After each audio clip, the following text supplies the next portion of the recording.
Hey guys, it's RCK, and I'm glad to have you back here again for our next Slaanesh episode that we have going over turn 31, 32, and 33. Sorry the episode's a little late.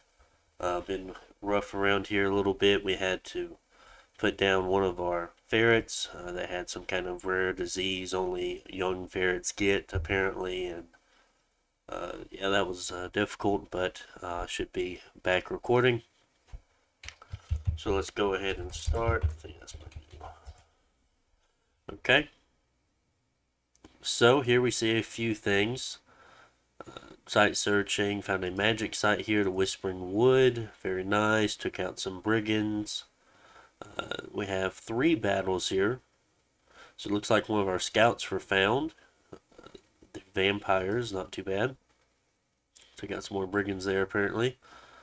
So let's see. So this is us fighting the barbarians on top of the vampire fort, if I do believe so. A very nice farmland that we want for sure. Hopefully the death scales have not hurt it too much. Of course, we'll take out these barbs fairly easily. Let me fix my mic. There we go. Oh yeah. All right. So very minimal losses on that. We do see a battle on the capital for the vampire counts. Not much at all, just Amethyst Wizard looking like they're trying to just take the PD out of the province, but we do see that he is patrolling there with very little, not having much at all at this point. 2 events, we got some gems, gold and dominion, very nice. And that's about it. We'll take a look at the turn here. Where's the Whispering? Let's see where the Whispering Wood was. Let's see, where is it at? Gray Forest. Oh, very nice. So that gives us an air and a nature gem per turn. Also give us access to the Enchantress, which is going to give us a lot of randoms here. First, it is a nature 1, but it does have the ability to random fire, air, water, earth, and nature twice, and then it has a 50% chance to random one of those again. So very nice little opportunities we can have there for sure, and we should be making enchantresses from here on out, honestly. So we do see a large, I think that's Mindenheim force here. Yes, that is Mindenheim. Going for the orcs. I think they're at 1, but I'm not entirely certain. Here we're still patrolling, moving our blood slaves out. Gotta get that unrest figured out, just because we're blood hunting with so many. If we took half of that off, like I'm saying, we would have that fixed. This was just due to lack of experience on my part and still learning the nation. I think I do figure that out at the very end, if I'm not mistaken, or if I figure it out in another game, until I really start delving into blood hunting and whatnot. So yeah. So we see we don't see the vampires anymore. Unfortunate. We are able to storm this fort, but we do want to wait an additional turn. I highly doubt that Nolan is going to fight our forces and put himself in that situation of not even ending a war before he's starting a new one. So I'm not worried about him bumping into us there. It looked like he was getting a force ready. We do see a keeper of the bridge there, so that is his pretender god. Either going for vampires or trying to take 68. I definitely would have tried to take, I mean, if you had all this land around the vampires and they had some outlying forts or provinces like that, I mean, yeah, definitely they could try to break out their fort, but at least putting some units on top of the fort that is necessarily outside of their range would have been a good thing, just to kind of stop people from trying to take it for themselves. Of course, we're moving a larger group over. Don't necessarily think we need it. I doubt there's much inside. Not a whole lot else going on. Making more scouts for the taking blood slaves back and forth. Sorry, I'm kind of snotty and congested as well. But yeah, that is currently what we have going on this turn. Definitely just a lot of movement to the east, taking this very nice forward. Even though it is siege, it's still giving 115 income. So we know that, I mean, this is a lot. 25,000 is definitely a lot of population. I don't even think we have we don't even have a province that has that much population in it other than our cap. So that's going to be very, very nice for us to grab for sure. And that's going to be turn 31. How does research come along? So we're up to 697 research points per turn. Right now we're going up to construction 6, of course, for just different items and such, as long as that goes. Mostly boosters and things like that. Then we're going to go to alteration 6. Of course, there's a lot of very, very nice things in alteration. I think 7 is a big one. Yeah, 7's Fog Warriors, but in 6 you get things like Darkness, Frozen Heart we could use. Not a whole lot else. I mean, Soul Vortex is okay in situations. Anything else here? Wooden Warriors we could use. Shatter we could use. Fire Resistance, but that's just the AoE. That's not the whole field. Yeah, we really want to go for 7 at least and do things like Mass Protection. We could do Marble Warriors. We could do Fog Warriors. Those would be very, very nice. And then we're going to go down and grab Enchantment 5. We could cast Foul Vapors, definitely. Horde of Skeletons, which, I mean, our death isn't great, but we have a little bit. Could we cast Quagmire? Probably not necessary for us. They'd probably hurt us more than them, being our high encumbrance. Anti-magic. Definitely anti-magic. We could do flaming arrows, but we don't have any arrow units, so we wouldn't really need it. Cloud Trapeze is nice. So yeah, there's a couple of things we're looking for sure. Also, we'll be able to make some lightless lanterns with all these fire gems that we have. We do have a few that we could set to forging. Of course, we are recruiting some more fire mages, so even having 1 or 2 a turn, making making lightless lanterns with the gems that we have that we don't necessarily use for anything else would be very beneficial for us. So let's go ahead and head over to the next turn. Oops, wrong way. 32. There we go.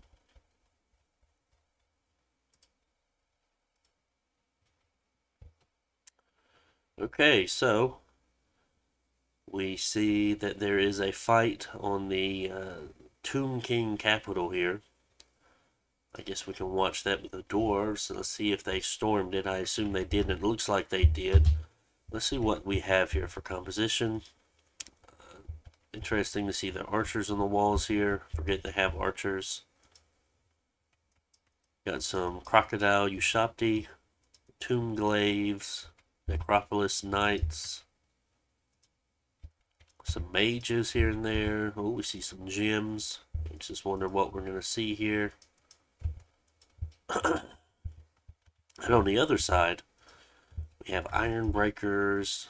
Was this Valkyrie? Valkyrie, yep. I've only played dwarves once. I was so close to winning. We see a Rune Lord, very nice. Probably casting things like Iron Strength of Giants, or what's the other one called that boosts armor? Steel Lead. No, I don't remember what it's called. Those are Holy Threes too. Some Doom Seekers. Kind of cool. Some Iron Drakes. Belagor. Iron Hammer, he's a legendary hero. Gazador, I assume is a legendary hero. I'm not as familiar with him. I am familiar with Belagor.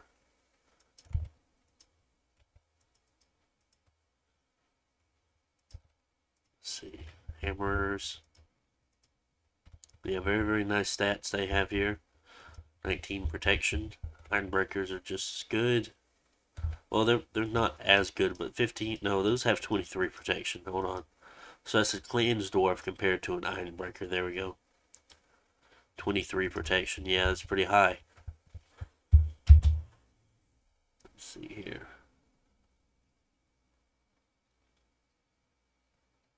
Flaming arrows, some earth power, legions of steel. Yeah, that's what it's called.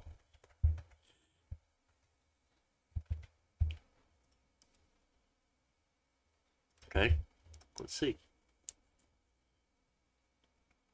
So he put flaming arrows up just due to how many archers he does have on the wall, and it looks like he is trying his best to keep them here on the outside of the wall and kind of held up here. But those holy threes are putting in some work with those banishment spells. Now the Ushapti should be able to stop them for a while. The scorpions, they are undead as well. Okay, so. Also, they do have a separate rider model there. Very interesting. Oh, I just missed it. The Ushapti should be able to kill some Ironbreakers.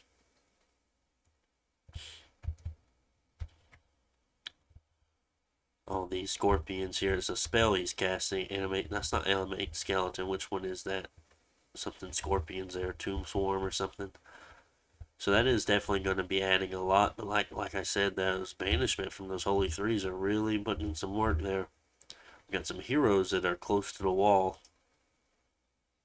I guess they're meant to be at that point, but what's his bless? Shock weapons, shock res, fire res, and vulnerability.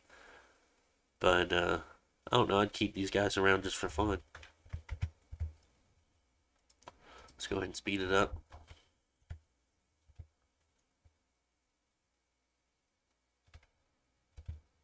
And Ushapti are so strong.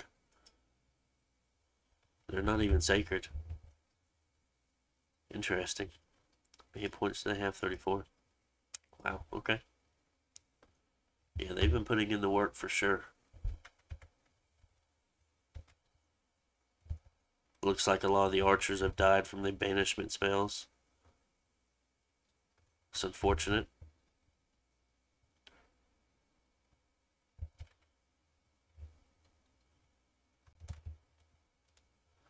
Alright, now we see him heading to the mages in the back. It's a Tomb Herald. Lich High Priest. Okay. Let's see what those losses look like. Because this is the last of the Tomb Kings. This is it. Lost some Iron Drakes, some Valkyrie, 19 Ironbreakers. Well, they are kind of expensive at 30 gold. Clayton's Dwarf at 20 gold. No mage losses here, nothing like that. So, unfortunate. I mean, he still lost about a third of his army, but in the end, that's all the Tomb Kings had left. So, very unfortunate. Good game. We got a lab here, very nice. Elixir of Life, some gems, very cool. Ooh, tax plus 250%, 224 gold, very sweet. Took out a lot of the brigands there, the unrest in 48. We need to fix that, but it won't be fixed for a long time, I know. Trying to investigate events, not really sure what's going on there. Have a decent amount of leftover gold. So we're going to go ahead and storm the castle with just a commander just to see what's inside.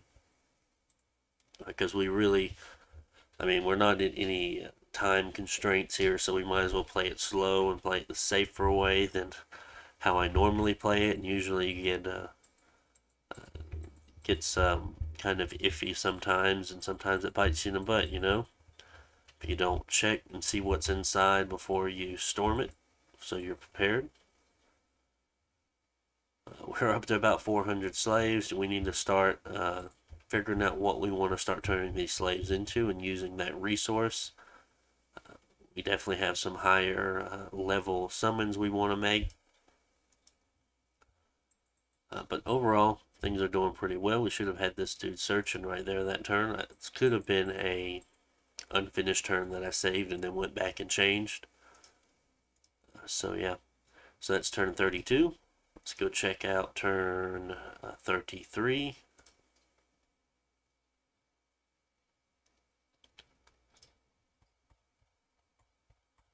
Let's see.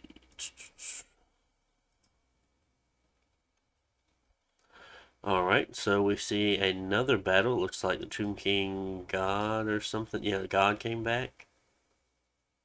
No, maybe. Let's check.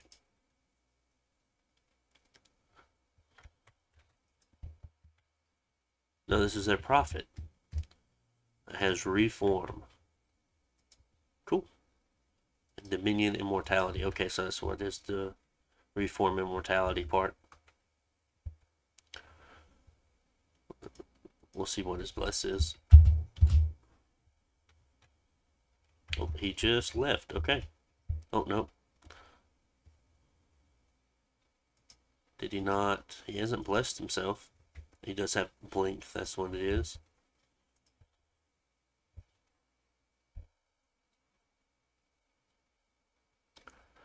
So, I mean, I guess he has, I don't know if he's trapped that army in the fort for a turn. That would be interesting. It looks like he did. So, I guess it gives him a few more turns of safety. Where we have that pinged fort, so we see an assassin, a revenant, some long dead, and then 20 long dead for PD.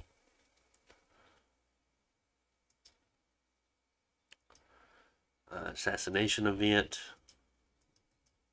What's the next one here? So the vile thing, and we were able to take it out. Harassed by a gang of imps, but they are annoying, but might be put to some use. Cool. So we got some imps, tax collection. We got another good event. The arena's coming up.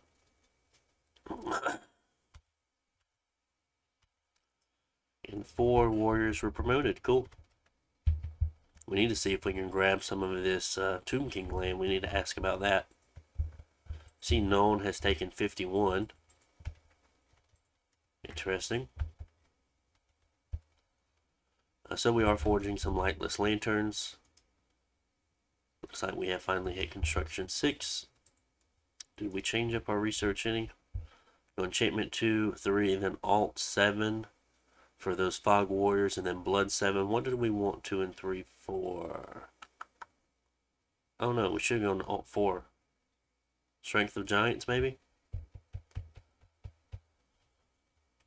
At least grab anti-magic at 4. So yeah, we are storming now at 68. We know what's inside. We don't need to worry about mages. We don't have to worry about any of that, so we're not bringing any mage support. Our troops should be enough to handle that. And something that I've learned these days, and just in case if something didn't happen, you should always kind of put a unit on the fort so you keep control of that siege. If you do end up losing, or just not have everyone storm, it's up to you. Sending him into the death match there, the arena battle, to see if he can win something. You know, there's always that chance that no one might send something in. Getting some Starshine skull caps, lightless lanterns. Hopefully we're recruiting, yes we are recruiting enchantresses now. Forge lightless lantern, bloodthorns. We're really working on a lot of things we have going on. See, I'm adding more to this, and I know it's the wrong thing. And I promise eventually it will be fixed, guys. I learned a lot afterwards. So yeah, we're definitely adding a lot of things. We should be making like a water bracelet with one of these fellows just to have it. We could buy, well, we don't really have to buy. We could always wait and see if we get a nature random on the enchantress, and that will give us a mace, giving us up to nature 3, and then from there we could do more things. We could trade it back over to this fella here and make the bracelet. He's nature 3. So yeah, there's things that we do plan on doing as far as boosters and whatnot to get our magic levels higher. So yeah, that's what we're doing. We should have this fort relatively soon. We don't really have any necessary plans of going to war with anybody. We're kind of friendly with these guys, the Chaos Dwarves, even though it doesn't look like it. We are friendly with them. Maybe we're able to grab some of this land over here from the Tomb Kings, depending on what they say about it. Nuln is looking pretty large at this point. Is the only person that has no. Well, no, dwarves in Nuln has 2 caps, so they're equally as big. As far as owning 2 caps itself, so maybe with one of them, I feel like we can probably take them. If not, we could fight the Chaos Dwarves, and that would be a decent one-on-one. The orcs seem to have taken back this land over here, so I'm not sure what is going on with their war with Middenheim. And that is all we have going on. So, guys, hope you enjoyed the episode. Make sure to like, comment, subscribe, and I'll see you on the next one. Bye for now.